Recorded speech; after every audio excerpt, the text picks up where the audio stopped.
You're right. So I chose this.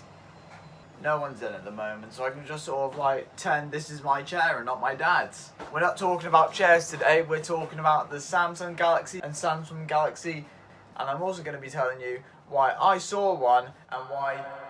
Basically, go buy one. It's the best product that Samsung is selling at the moment that isn't the wall. Not the wall, I think it's called the frame. This is unscripted. Just because I felt like that fit the theme. So yes, the Samsung Galaxy Z Fold and Z Flip. I saw one at the Samsung Galaxy store, no, just the Samsung store in Newcastle. There's not a lot of them around compared to Apple stores, however. It was busy, it was loud. I didn't want to take any B-roll of them because people wanted to look at them, even though there was a couple of examples. However, a point to make is that they had the Z Fold 2 and the Z Flip 5G on display, but they were encased. You couldn't touch the Z Fold 2 and the Z Flip. So I don't know if they're more precious. And they're also, apart from the Z Fold 2, the Z Flip 5G is more expensive than the Z Flip 3. And both of them have 5G connectivity. In fact, I'd say the Z Flip, the Z Flip is objectively the better phone, better handset. So I don't know why they're still more expensive. However, I digress. So I got hold of two of both of them. Now I will say the fit and finish is more appealing to the eye on the Z Flip and Z Fold 2, the Z Flip 5G. But at the same time, I feel like they weren't going to make it more accessible without making it a little bit more well-rounded. So you had the crazy gradients and the bright finishes on the last generation models. However, on these ones, they're a lot more flat, they're a lot more universal. So you got your yellow, you got your lavender, but they're just panes of glass and aluminium. However, the aluminium is supposed to be the strongest aluminium on any phone. Don't quote me on that. So as I said, I had to go at both, and at the end of the day, I love both of them. I was looking at the Z Fold 3 and I'm like, that's a bit of me, you know what I'm saying? The screen on the Z Fold 3, the front one, it's alright. It is a bit skinny, not tall enough in my opinion, but obviously they need that skinny form factor to get the proper tablet size. Another point to make is you open the tablet, gorgeous screen, and in my personal opinion, and this is for the Z Flip 3 as well, the crease doesn't matter. You're never going to be putting your finger through the crease and you don't really notice it under normal lighting conditions. And even then, I feel like it goes to show how good the technology is. The crease is there, don't get me wrong, however, it's not a cause for concern and it doesn't really matter when it comes to actually using it. Another thing is the under-display camera. It's very noticeable. It's a bit of a pet peeve of mine, first world problem, whatever you want to call it. But I can't get away with it, me. I'd rather it just be a hole punch. I personally can't get away with the screen, whether it's on a white pane or just on the home screen. In my humble opinion, it's a bit shit. Yeah, that's the Z Fold.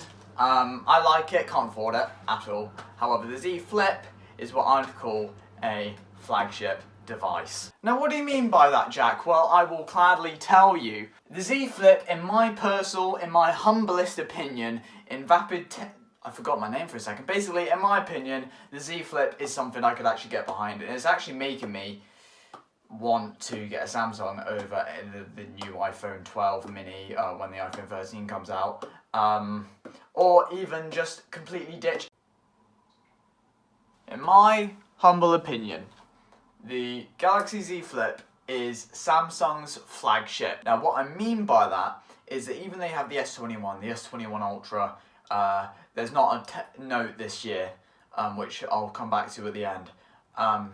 This is what I think Samsung should go for. The flip design, the folding design, they are the best at this. Motorola tried. I don't think any other companies really tried the folding up. They've tried folding out. I know Huawei and I think Xiaomi's done this before. But what I mean is that Samsung is at the forefront of technology. And even though some of their stuff they sort of need to work on, their customizability, their use of the cover screen, this, that and the other, I personally think what they're doing, they're the best at with the cameras. No doubt about it, they're the best cameras on the market that aren't iPhones. But this is all because of AI. The lenses are the lenses. There's not a lot you can do about that. And they're serviceable. They're not like the size of the S21 or the Note 20, but if you're coming from an S10 or an iPhone 10, it's way better than the my iPhone, and it's going to be around the same as an S10, S10e. So you'll do with. I promise you that. It's definitely good enough. The same with the Fold, the Z Flop, the 120 Hz display is second to none. I don't know why iPhones haven't done this yet. However, the refresh rate on the screens are the best, especially for £1,000. Honestly, I think that this is what it comes to. £1,000 is £1,000, and when you're doing your trade-in value, I'm gonna miss out. However, I think if you can afford it, get it, because you're getting the best specs. You're getting the best bang for your buck. Even though the Z Fold isn't as practical as the reverse that. The Z Flip isn't as practical as the Z Fold or a normal candy bar phone. It's still pretty fucking cool, innit? So there's an I can't even be bothered. Basically, there's an S Pen that you can get with the Fold, obviously because of its inside screen. However, it's an accessory, and they didn't make a note this year, so it's like, what are you trying to do, Samsung? If I seem a bit annoyed, it's because my phone's been fucking about with me. Anyway, above the 16, so including with the 1600, you have the S Pen, which I can't think off the top of my head how much it is, and then you can't attach it to the Fold, so you have to buy a folio case, which is also not included with the Fold unless you get the starter kit, which is about £80, which includes a charging brick, which the Flip and Fold don't come with. If the Fold doesn't sell that well this year, they're probably going to bring back the Note, but if it does, then they're probably going to include the S Pen next year in the 4, and then fully discontinue the Note. Because at the same time, both markets are niche, and I don't think Samsung wants to be pandering to all markets if they can bring one market, which is the Note market, and then put it into the Fold. Who knows? They're a company that wants to make money. So that's been me, Vapid Square. Take care. I don't know what video is going to be after this one. However, hopefully you'll enjoy it regardless.